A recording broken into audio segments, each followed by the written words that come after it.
simbahan nga balaan. Daghang salamat sa gayon nga kami makabalik usab nining programa bisan pa sa kabisi sa among panrabaho. Pero aduna gyapon itak na sa diin makabalik kami alang sa pagsabwat sa mga mensahe nga angay na mo patalinghugan. Labi na gayud karong gabihuna.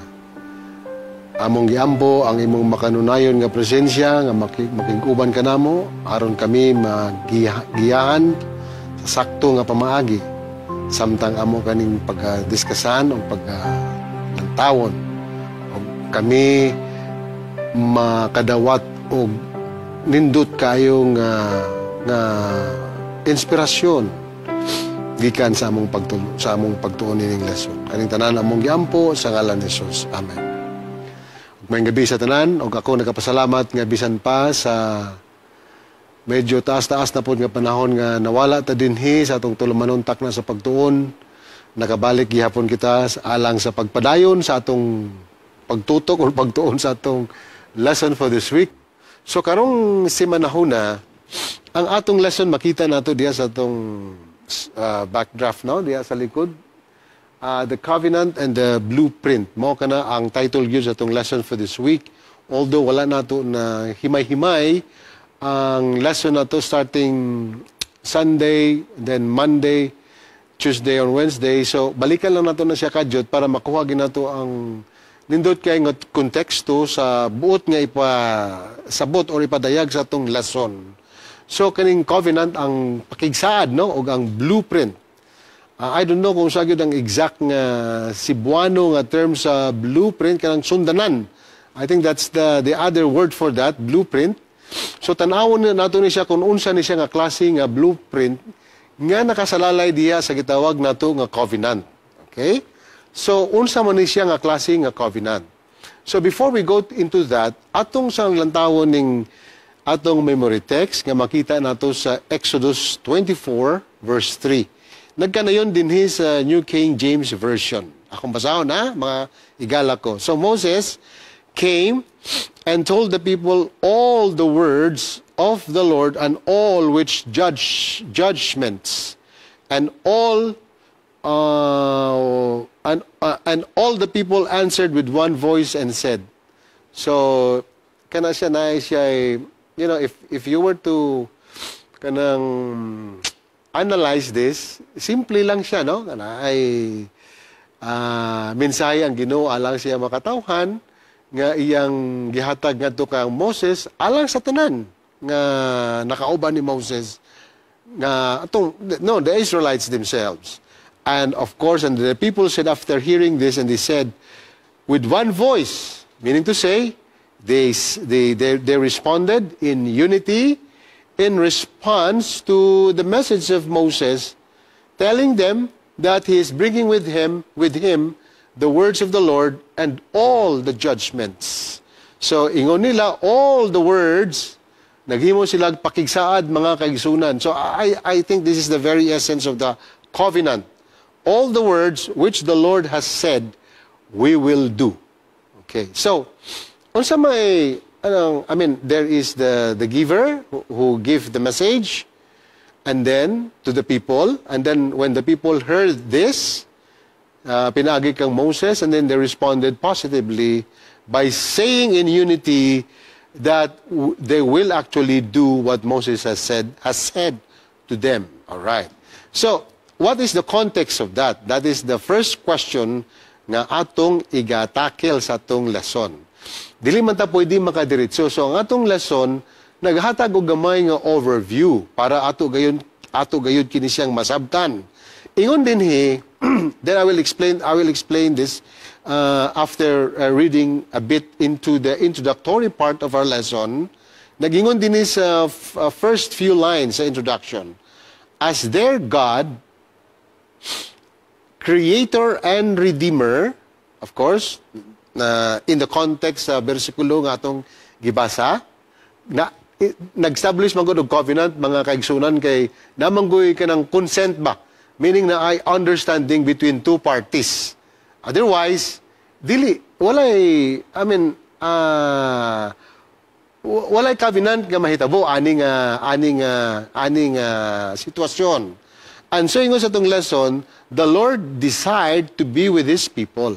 So ang purpose di ay nganong gidangat kato nga mensahe alang siya makatawhan through Moses for the purpose nga ang Ginoo iya yung gihinaot nga unsa man makig-uban siya sa iyang mga katawhan ug dili lang makig-uban. I like the word na gigamit dinhi sa atong lesson kanang pinulungan nga dwell. Di ba? Kanang ang makig-uban manggod, well, probably kanang pwede ko makig-uban nimo pero up to certain point lang sa atong journey. Pero kanang maingon jud ka nga I will dwell in the midst or in their midst. That's something else, no? It speaks of kanang unsa na siya kanang personal nga encounter, personal nga relationship. Kay he is now making himself available to his people in a very intimate and personal way because of the word dwells here, no, in the introductory part. Why? Our lesson is telling us because first of all, He created us to be in close fellowship with Him. That is actually the intent. That's the very reason as to why we were created by God. And as to the question, nanong gusto mong yun nga makigsod ang Ginoo kanato? Right. Because first of all, God, ipakita sa itong lesson, very important nga ito isang masabtan mga igsunan, is a God of relationship, no? Is a God of relationship, not sa iya lang nga kaugalingon. Dili pwede nga makaingon ka nga relationship niya in the absence of the other person. So pag maingon nga na nga relationship, marapit ang gingon nila nga it takes two to tango, di ba? So sama usab na sa pinulungan nga gugma. Dili man ka makaingon or maka-express sa pinulungan nga gugma kung wala ang usa ka tawo nga maoy recipient ana nga gugma. So para pod in a way sana kanang what would I say that one? Kanang maka-respond pod siya in the same manner. So it has to be reciprocated. That's why the word reciprocity is very, very important in establishing a loving kind relationship. See? So first of all, katong teksto nga itong gibasa, nag-establishar to siya og kanang idea of relationship. Kay tungod God is a God of relationship. So in practical terms, ingon sa itong lesson, studying His Word, I will expound this one later on, ha? God speaking to us, that is His Word. His way of establishing relationship with us, because God is intangible. I mean, we cannot really feel the physicality of God, no? In front of us or in whatever side of us. In all sides. Not. So He's intangible. So the best way for Him to continually communicate to us sa katuyuan nga both siya maki-establish og relationship is actually through the Word. Okay? Kaning Biblia mga igsunan, wala naman po lain nga pwede na to nga mahimo nga kanang strong point of reference nga makaingon ta nga diha jud nato makita kung unsa jud ang katuyuan sa Ginoo alang sa atong kinabuhi. No other way or no other means except His Word or except the Bible. That's the only way. Of course, naiuban, but later on, we'll look into that. And praying, now we receive His Word, we study His Word, we learn from His Word, and then we open our hearts, and by doing so, we say our prayers to Him, and then third is, and witnessing to others about Christ's death, resurrection, and return. So, in other words, kani siya nga relationship, dili ni siya exclusive. This is actually, if you look into this, mao ni siya ang essence food sa mission sa church. Dili siya nga porke ako naka-experience ako sa mahigugmaon nga relasyon nga gitagana or gihatag sa Ginoo alang kanako, dili na siya, it does not actually end there. So it has to go into another person because of the term relationship. Okay? Now, how possible that would be? So the focus of this kanang intention of God nga in order for him nga makahimo siya o establish siya og relationship with us, it's actually ourselves. Actually, ang main kaning character here, kung sa salida pa ni, ang bida jud ani, dili ako. Dili kita makapanghinambog nga tungod nako or tungod niya, ana gida, nakahimo kita og ani nga nindot kaayo nga pagkinabuhi diha kang Hesukristo. I think that's not really the right way to say, because according to our lesson, the focus gyud sa aning nga dynamics mga kaigsunan is actually on God Himself. Why? Kasi when you read the memory text, ang gipadako dinhi ang opening what is this kanang spell, no? Dinhi is excuse me. It actually excuse me, ha? It actually starts with God offering something to His people. So it's up to the people kung ilan na siyang pagadawaton or not. So kung ilang pagadawaton, then there goes kanang gitawag na to nga relationship. So kanang by our connecting with Him, then He can empower us to follow His teachings. So ang ibig sabihin is, if we continue to disconnect ourselves sa kang Ginoong Hesukristo, there is no way that we can follow His teachings. In fact, some theologians would say, ang ato gyud ma-experiensyahan apart from the presence of Christ, it's actually an emptiness of the heart. Ingana na siya mga kaisunan. Karon, I will explain this dynamic of relationship. Na ako'y nabasahan sa usa ka author, this is actually one person, I cannot pinpoint specifically kinagdali ko kanina. Probably by Wednesday, by Friday, ako ni siyang ma-mention, no? Ang iyang perspective here, ang ingon siya, sana ka ng pag-establisher daw sa Ginoo og relationship sa matag usa ka nato, naka-deeply rooted na siya sa duwa ka butang. Number one is, kanang paggamit sa reason and at the same time, paggamit sa atong faith diha kaniya. So in meaning to say, kanang faith and reason must go together. Pero between the two, mas mauna ang faith kaysa reason. Dili pwedeng ang reason mauna sa ka-faith. I mean, it's the other way around. Ha? That's the principle. Because if we continue to rely on our reason because of our kanang sinful nature, ang reason na to is always defective. Kanang deficient pa siya. Dili siya makasaligan. Bisag unsa na to ka, unsa na kanang huna-huna nga maayo kay ta makaigsunan, by way of reasoning or whatever, dili gyapon na siya haumpa in kanang sa katuyuan sa pag-establish og relationship with God. So it has to start with faith before reason. But when faith there and then reason goes, then this faith and reason must go together. So right. So how is that possible in kanang establishing relationship? Right. So ingani ni siya daw ang kanang analogy, philosophically and theologically. Ang Ginoo manggod, excuse me, in the creation event, as we see, is always considered as the first cause and the final end. Wala. Before God, wala na ilain pa nga cause. Ang Ginoo ra gyud mao ra gyud sinugdanan sa tanan nga sinugdanan. So wala na sinugdanan nga before God. So therefore, if he is the sinugdanan sa tanan nga nagsugod, then he is considered to be as the first cause. So tungod kay siya man ang first cause, siya pod ang final end.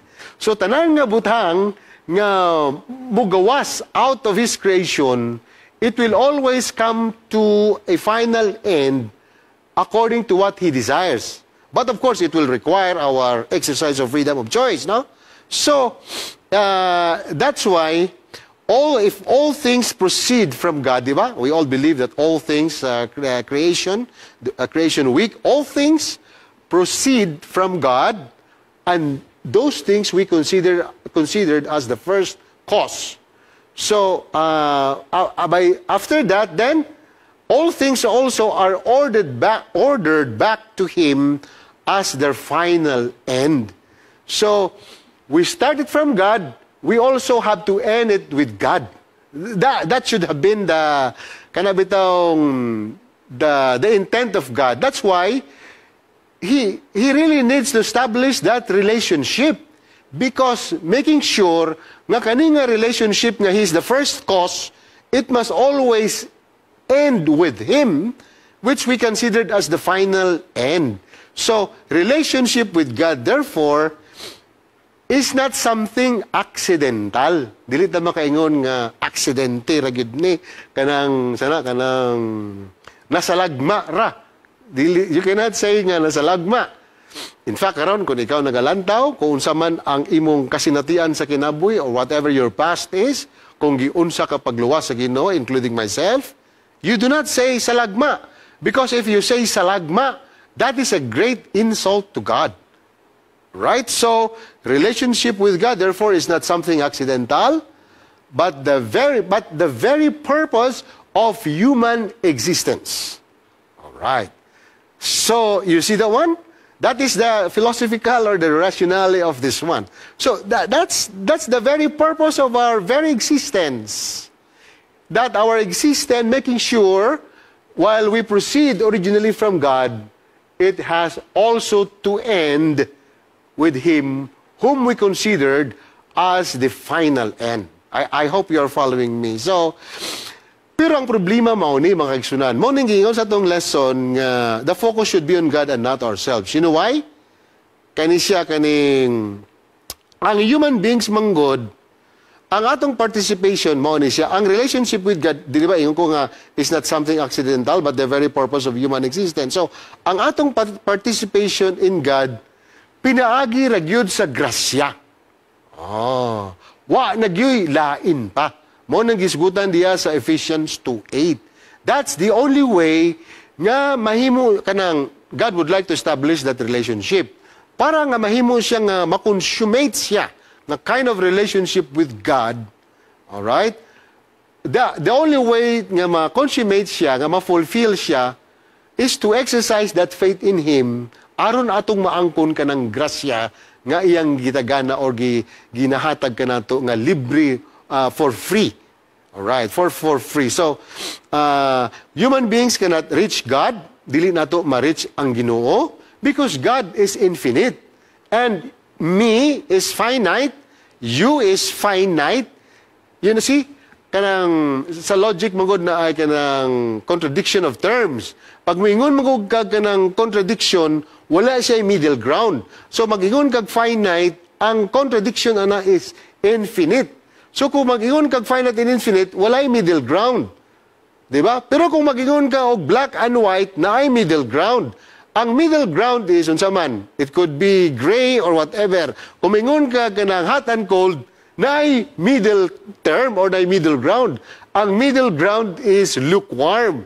So dili siya contradiction, dili siya term of contradiction.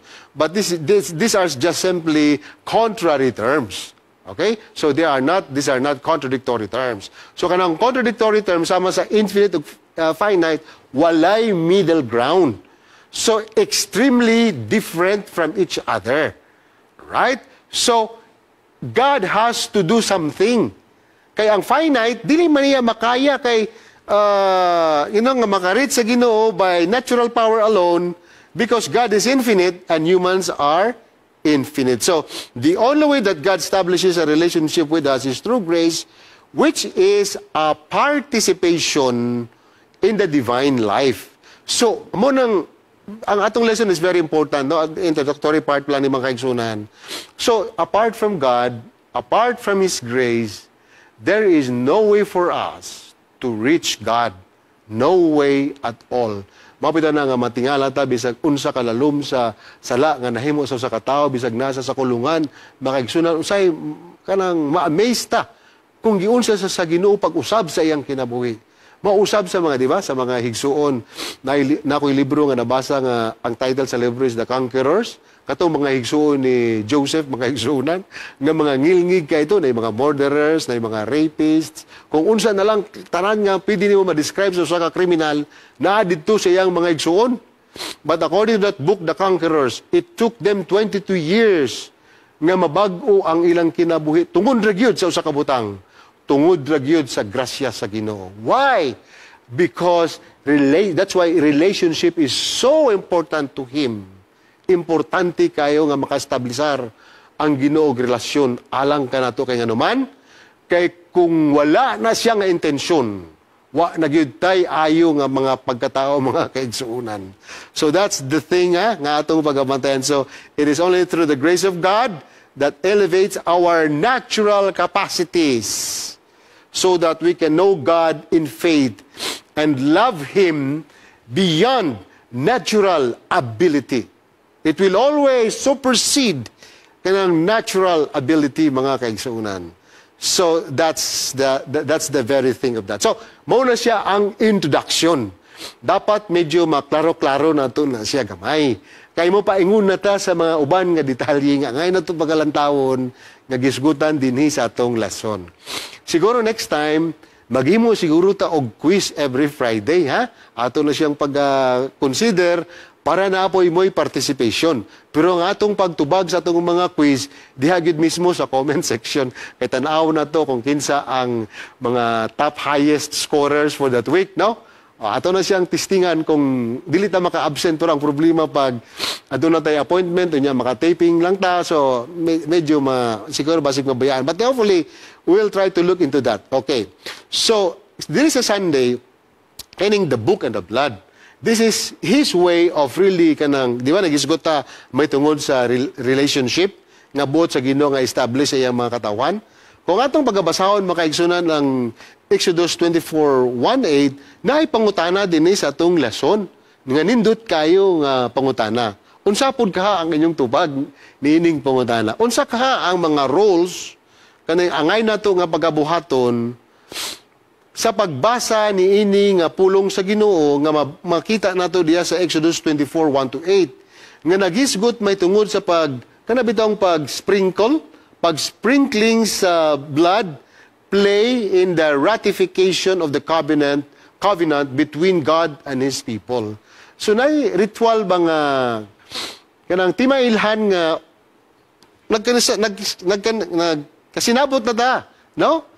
Two parties nagkasinabot na kung sa karon pa na siguro nga mode of kanang transaction. It could be a contract nga ang seller or let's say a buyer nagpinirmahay, or two parties after an offer is given, then the other party accepting the offer and what is required of that party to offer to the offerer, he has to do, and then if that is now being done, then the contract is consummated.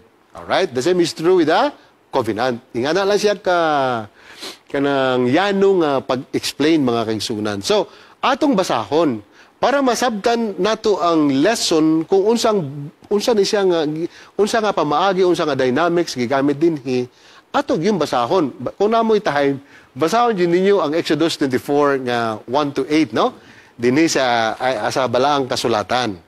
Wala naman tayo igo nga panahon, but anyway, nagisgot kani siya sa katong, di ba, sa introductory part sa atong memory text, no? Nga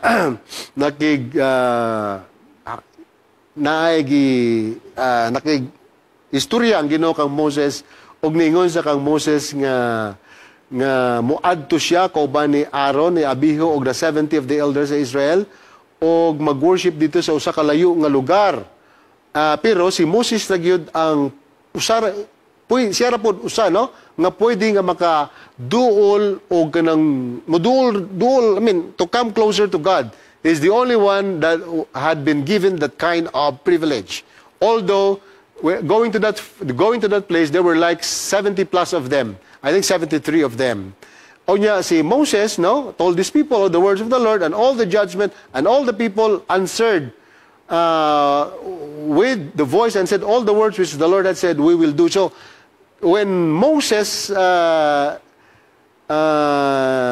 returned, iyang gisulti sa iyang mga katawhan nung nagulat sa iyang mga the 72 other nga mga tao nga nagulat kani. And Moses wrote all the words of the Lord and rose up early in the morning and builded an altar under the hill. Kay nangingon naman ang mga kuan nga, we will do what God would like us to do, no? According to the words of God.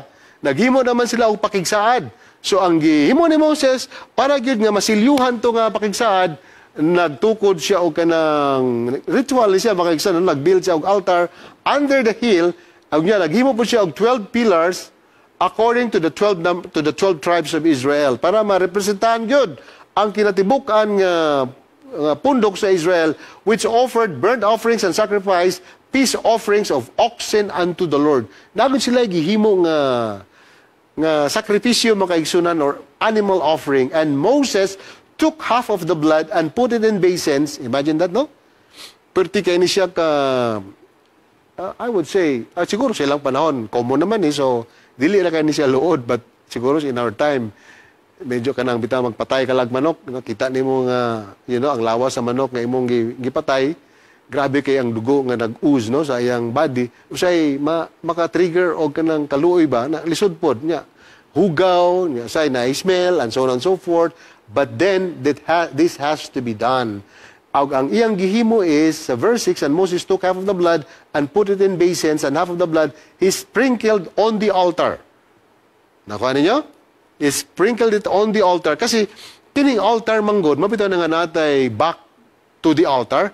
Kining altar manggod, sa unang panahon, kung studihan nato ang kanang the dynamics of theology in reference to the use of the altar, ang altar, nagasimbolo ni siya sa kaning worship, kanabitang pagsimba nato sa Ginoo. Because it is there in altar that we offer sacrifices, kay para kanabitang kanang ma-atone ta sa atong kasalanan. That's the theology of it. So when he built that altar, and then he sprinkled blood on that altar in verse 6, og half of the blood he sprinkled on the altar, and he took the book of the covenant and read it in the audience of the people, and they said, all the Lord had said, we will do, and be obedient. And Moses took the blood, verse 8, and sprinkled it on the people and said, behold the blood of the covenant which the Lord hath made with you concerning all these words. That is how really important really blood is. Abi ninyo sa mga Hebrewanon nga pangunahuna, kaning blood manggod, it symbolizes life. Kaya nga ito magunghunahuna pag nakabasa tag blood din nga na animal nga gipatay or animals nga gipatay, ang blood nagsimbolo og kamatayon. Wrong. Actually sa Hudiyo, the moment they see blood, sa ilang interpretasyon makaigsunan, you can do research on this one, it actually symbolizes life. So to them, blood is life. That's why. That's morning, giyon sa ni Moses, gisprinkle niya ni makaigsunan, no? Kaning blood dito sa mga tao, humanang sa altar, then sa mga tao, ningon siya, behold the blood of the covenant. Meaning to say, ang covenant, ang pakigsaad sa mga tao diya sa Ginoo nga naingon sila, when Moses put what God told them into writings, and they all declared in unity that we will obey whatever God will tell them to do. So that was the beginning of that blood covenant. So, meaning to say, dili to siya ordinaryo nga relationship nga naman because of the presence of blood, which symbolizes actually the life of Jesus Christ later on. No? It actually kanang foreshadows the coming death of Jesus Christ through the blood that He offers for you and me dito sa cross sa Kalbaryo. Okay, so our lesson is still telling us the living God of the Bible is the God of relationships. Yes, because there is no other way nga pwede pagahimon sa Ginoo. Maura gid na pag-establish og relationship alang kanato. Because He's the first cause, and it is only His through the establishment of His relationship with us, nga makabalik ta diha sa Ginoo, the final end. But of course, it requires our faith in Him. Kaya kung wala ang Ginoo, there is no way for us to accomplish such kind of thing. So, ingon din sa itong lesson, the important element for our Lord is not a thing. So, basig muna ta nga, oy, dugo man na, animal man na, altar man na, or gisulat lang to ni, ang gisulti sa Ginoo, gisulat ra ni Moses ngadto sa stones. So, parang ordinary thing lang siya, no? It's just a mere thing. But actually, it's not that thing, no? It's just kanabitang pamaagi lang sa Ginoo, instrumentality mga kaigsunan, para mapadayag lang sa Ginoo ang iyang nindot kayo nga katuyuan alang kanato. So that is just the means, but the end itself of that means is actually God Himself. That is the ultimate end. So it's not about the thing or an agenda or something or a theological treatise, no? Or theological proposition, but it's actually more than that because it's all about God Himself. So thus, God pays close attention to people, and the primary purpose of His activities is to build a personal relationship with humans. Mo na kung gisulti kanina. Mo dyan yung primary nga katuyuan mo kaigsunan, to build a personal relationship with humans. Because after all, God is love, and would have to be God who did care about relationships. So for how can there be love without relationships? Correct. Meaning to say, unsa maning gugma kung walay recipient. So kung naay recipient, then naay relationship. Kung ang recipient mo respond in the same manner sa gugma nga gi-offer sa Ginoo alang kaniya nga sa kanang arang lang sa iyang makaya, kay dili man na mo-offer ang Ginoo sa tao nga biyan sa iyang makaya. Ang iyang i-offer kana pong imong makaya. Kanang imo ra pong kaya nga ma-respond in love. Kayang gugma manggod sa Ginoo, lahi na siya sa definition sa atong gugma. But ang pinaka-importante is kanang recognition of kanang offer siyang gugma alang kanato. So, ang essence sa pag-accept is, ingon sa pipila ka mga author, kanang isurrender bitaw atong kagalingon, mga kaigsunan. When we surrender manggod, dapat kanang, di ba, total surrender. Wala dyan mabilin nato. Even our last will, mga kaigsunan, nagyoy will pa nga mabilin sa tua. Tanan nga will nga na sa tua. Nga maoy maghatag nato o kanang drive to do something. Kana siya, itugyan pud nato tanan sa Ginoo. Kay nga naman, kay the moment we surrender, all will that we have in mind, then God's will actually take over our will. That's the essence of it, and that's how relationship is actually built in this particular case. So, in Exodus 24:3, nagingon din the ratification of the covenant of Sinai was to reinforce the special relationship that God wanted to have with His people. Mao yun ang gusto sa Ginoo. Dili gusto ang Ginoo nga mopalayo siya sa iyang mga katawhan. In the ceremony nga atong nabasa karon makaigsunan, the people twice shouted, di ba? Kaduwa ang mga tao nga nasinggit nga, they would obey God in everything that He required. Everything the Lord has said, we will do, they proclaim, no? Of course, Exodus 24:3. O pasabot nini, of course, they meant it too, but wala nila nasabtan kung, of course, they did not know their brokenness, fragility, and lack of power. Usay manggod kang problema man ganing excitement, bitaw ka nang na-excite ka, nakadungog ka og murdyo, na-inspire ka og kalit, na-excite ka, usay malimtan na nato ang atong real nga kondisyon. Kanang atong brokenness, mo na itong gimon sa lesson, kaning atong fragility and the lack of power.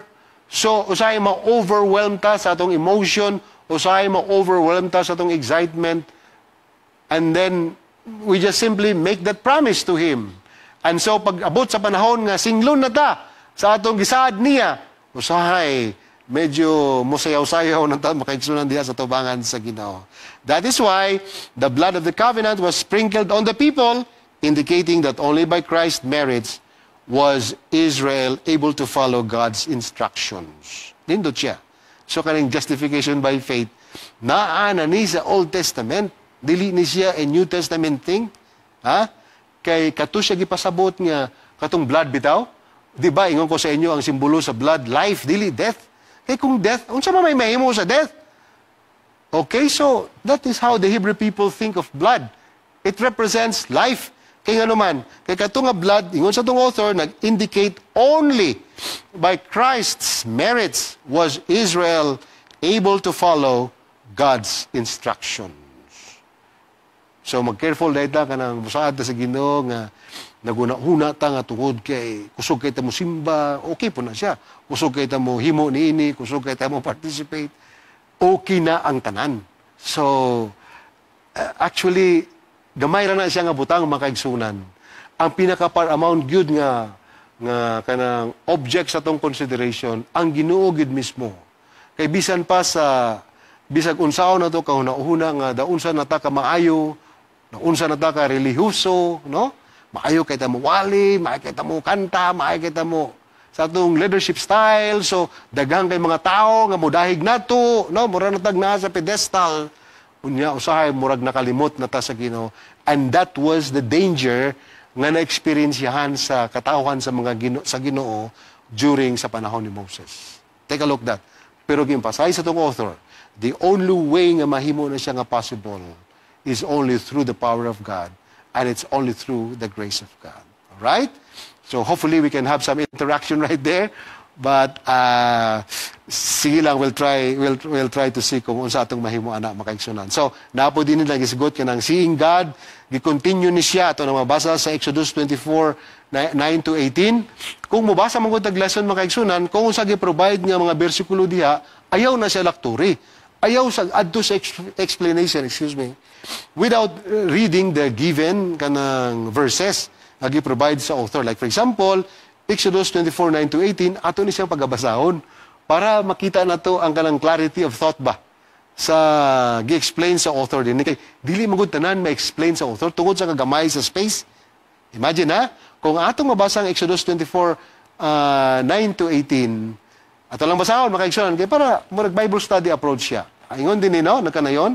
Then went up Moses and Aaron, Nadab and Abihu, and 70 of the elders of Israel, and they saw the God of Israel.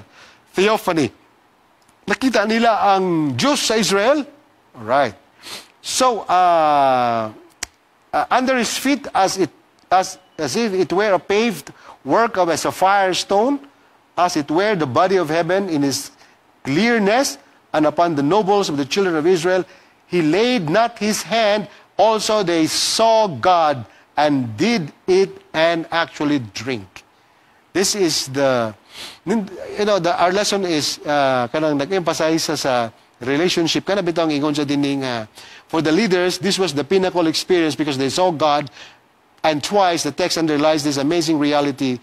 It was also a time for the leaders by eating together.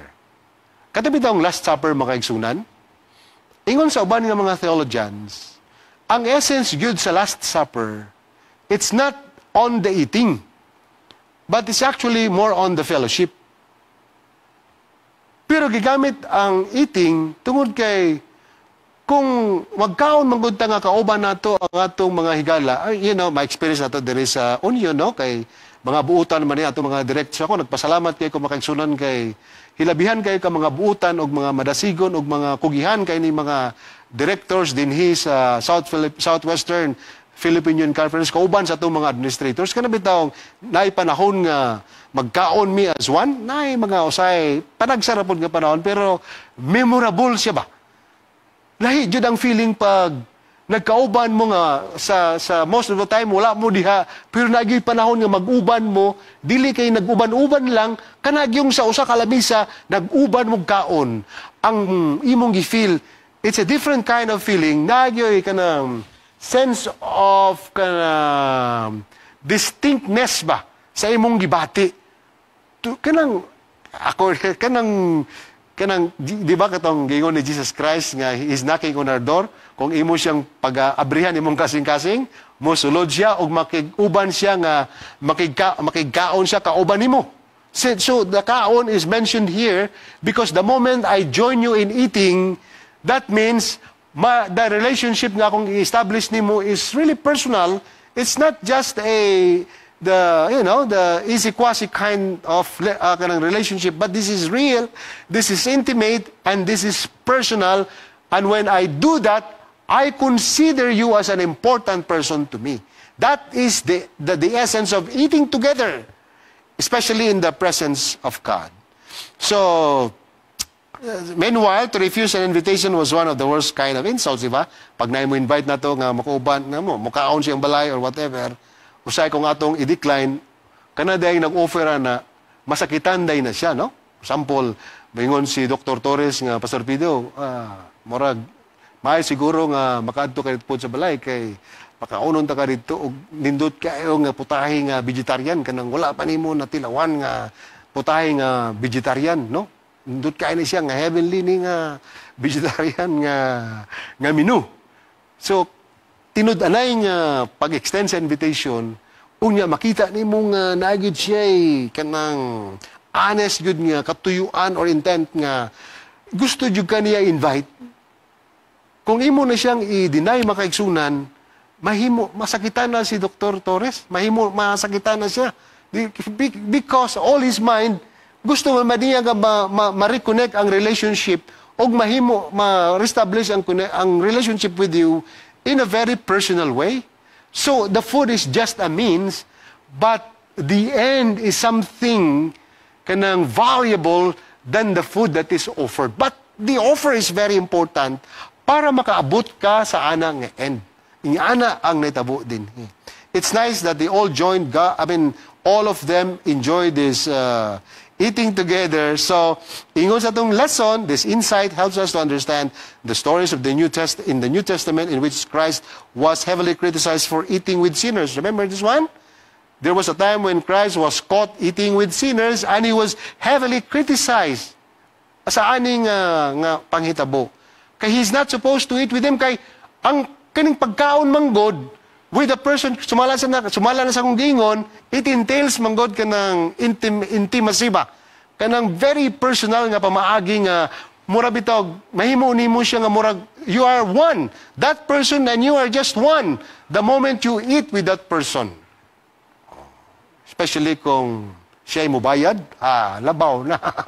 Kung na-imbitar ninyo nga, di ba, kanang naadto tayo dito sa US, kan kayo dito nga atong mga igsuon, nga mga giyoy, mga libre most of the time, no? So, di ba punta, pwede nga maka-offer kay, usara man natong gidala, no? Pero, they have the means manggod to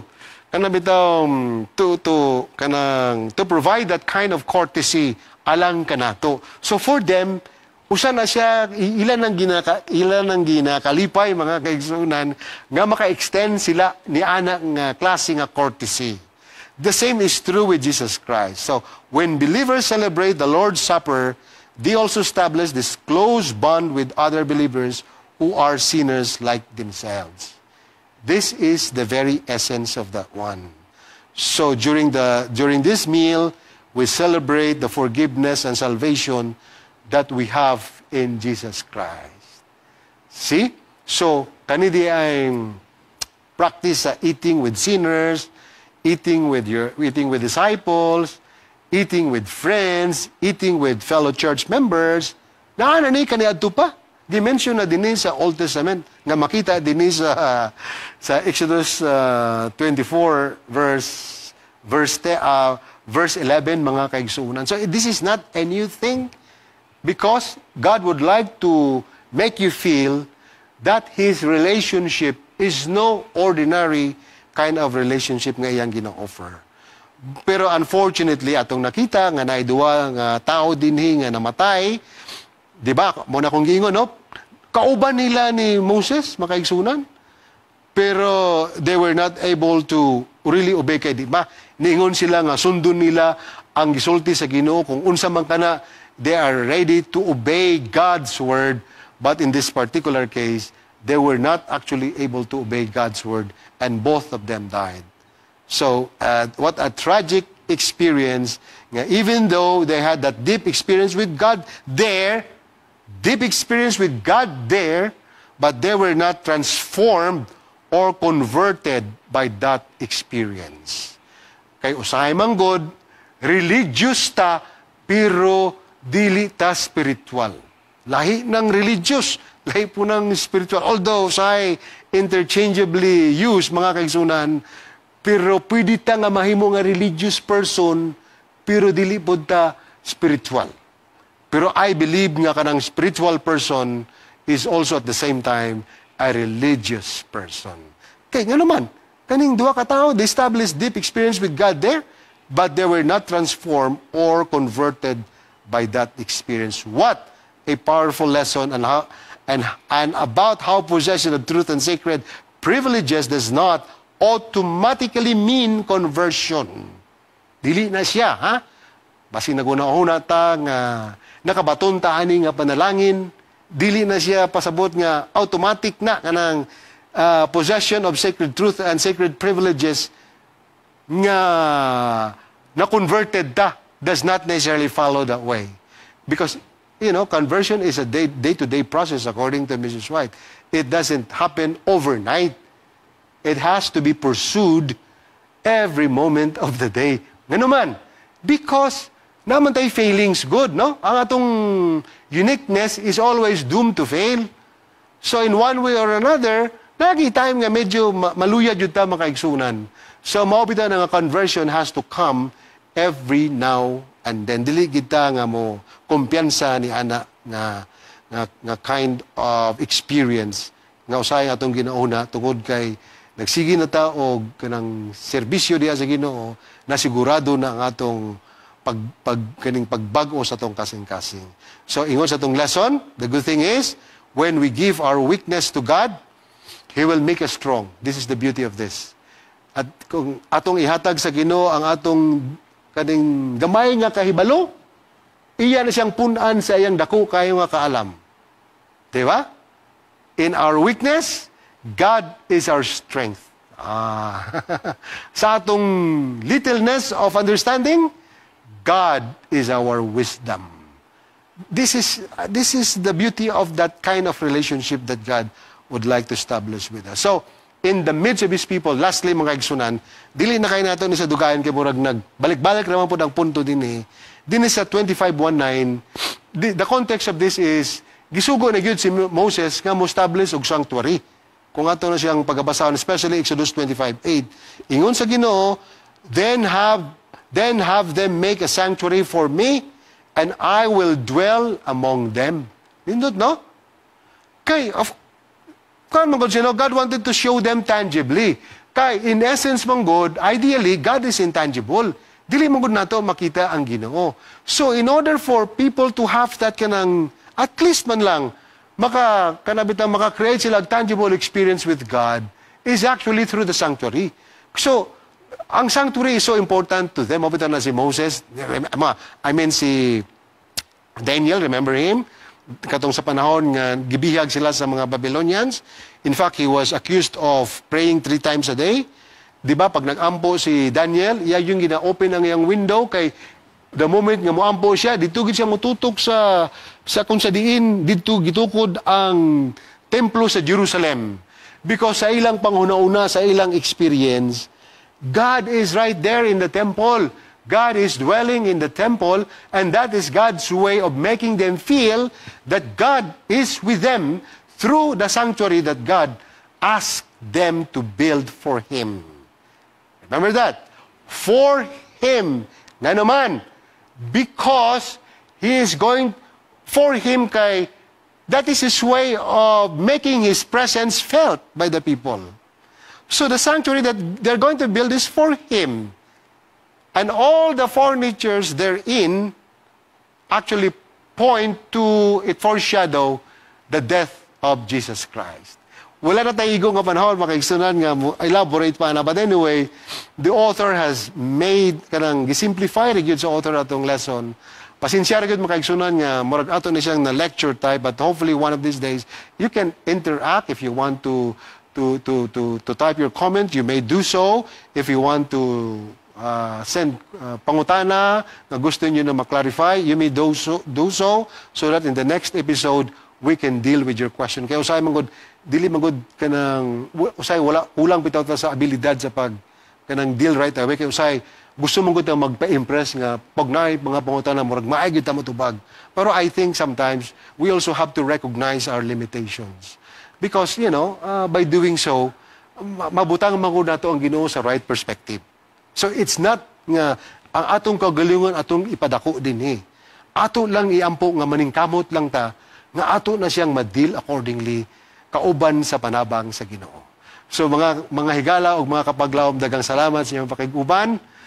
Nga unta, inyong masabtan ang atong sitwasyon dinhi tungod na sa kabisi sa atong mga directors, usahay nagay panahon nga dili gid mi makasaka dinhi sa Hope Channel studio, pero sa kanunay anaa kamo sa among mga pag-ampo. So sa pangalan sa atong President, Pastor Jerry Patalingho, ang atong Executive Secretary, Pastor Max Dante Obos, ang atong Treasurer, si Sir Chemuel Almosera, ang pinakakuyawng tourist guide namo dito sa Thailand.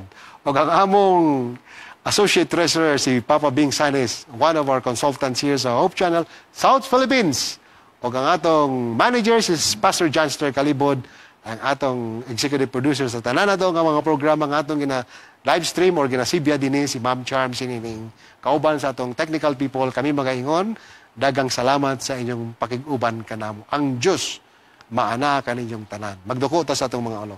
Heavenly Father, we thank you very much for the opportunity to be part of this journey of learning you more despite of the many limitations that we have in our lives. We struggle in so many things. We don't tell people that we have already achieved the sinlessness state or a kind of state that others don't have. Actually, we are just simply the same at the foot of the cross. That's the very reason why we always come to this program and take part in the mission of the church. Because we are your children. And thank you for the lesson that Christ's intention is always to establish a loving and wonderful relationship with us. Akong giampo ang among mga viewers, mga nagapaminaw, nining programa nga unta, dili lamang sa dugang sa ilang kaalam, but more than that, ang kausaban sa among kasing-kasing, samtang kami magatutok sa aning eleksyon matag gabi or every Monday, Wednesday, and Friday. Dagang salamat sa paggamit sa Hope Channel South Philippines alang sa aning nga katuyuan. Kaning tanan among gilauman sa matahop nga ngalan ni Ginoong Hesus. Amen and amen.